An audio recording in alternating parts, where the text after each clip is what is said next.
Welcome back to Ask Allison, y'all. Here is today's question. I want to create more content online, especially on social, but I get blocked. It's partly not knowing what to write, I'm blocked, and partly unsure what it will feel like to be seen. Any advice? So, first, I would like to thank Therapy Notes for sponsoring Ask Allison. They are a comprehensive practice management system. It keeps everything in one place: your notes, your calendar, insurance and billing, your practice paperwork, your video conferencing. You can have a totally paperless office all under one system. It costs less than one session per month and prevents that documentation anxiety so many of us get. And it's not just me, it is the highest rated EHR on Trustpilot. So if you've been dragging your feet or you're unhappy with your current EHR, check out Therapy Notes. You can get 2 months for free if you use the promo code ABUNDANT at therapynotes.com. All right, I have so much advice about this. So first, let's make sure you actually want to use social as a marketing strategy. Sometimes people get blocked because they don't really want to be seen in that way. And they don't really want to do social, but they feel like they have to. And sometimes they get blocked because it's new and they need to ease into it or bring some playfulness to it.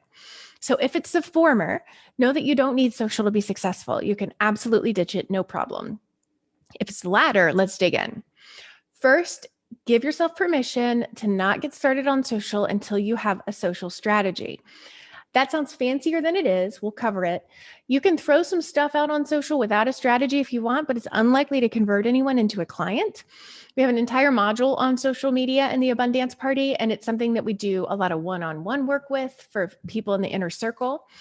It's more than a few minutes on Ask Allison can answer, but I'm going to give you the highlights, and then you can join us in the Abundance Party or the inner circle if you want more. So the most important rule of content creation is that your ideal client actually have to care about what you're creating, right? The second most important rule is to be consistent. You also need to know what each platform values in order to make the most of it. Unless you have staff to help, I strongly suggest going really hard on one platform, the one that you like the most, that your ideal clients are also on. If you do that really well, rather than a few different platforms where you just do kind of an okay job, you're going to get a lot more traction. So this speaks to the need for an ideal client, right? If you don't already have a niche and an ideal client, it's probably why coming up with content is really hard. Like if I worked with all business owners, from boutique owners to widget makers, it'd be a lot harder to know what to write or record, to really like speak to them.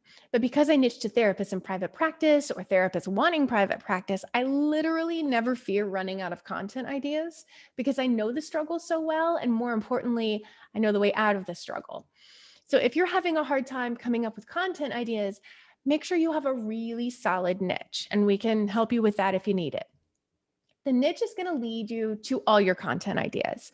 Today's free workshop helps you come up with 50 content ideas in 30 minutes, and I'll link to that. A content strategy is basically what you post when. It takes some thinking through to make sure it appeals to your ideal client.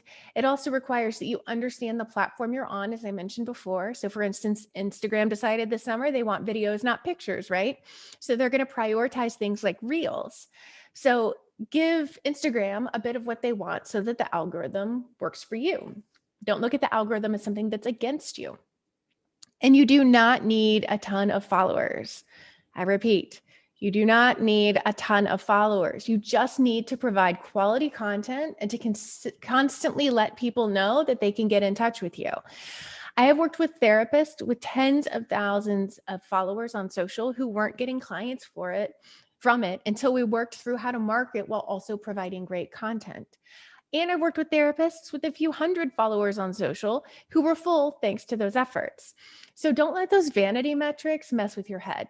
Focus on creating clear content that your clients care about. Make sure your strategy is consistent and it includes rotating themes so that your content creation is easier.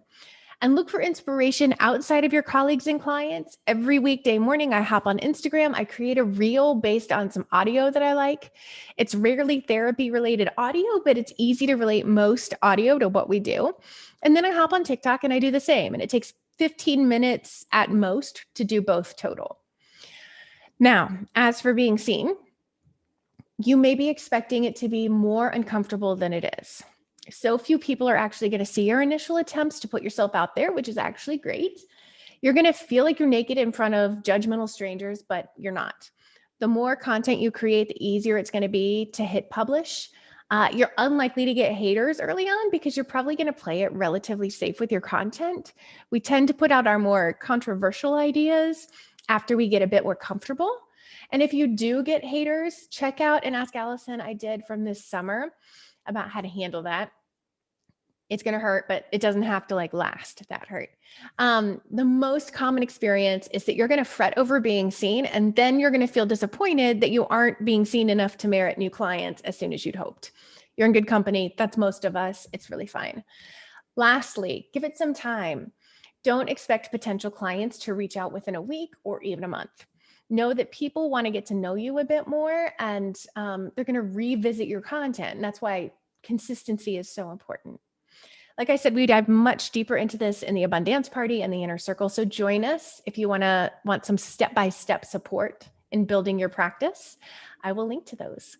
If you have questions for Ask Allison, please DM me on Instagram where I'm abundance_practice_building.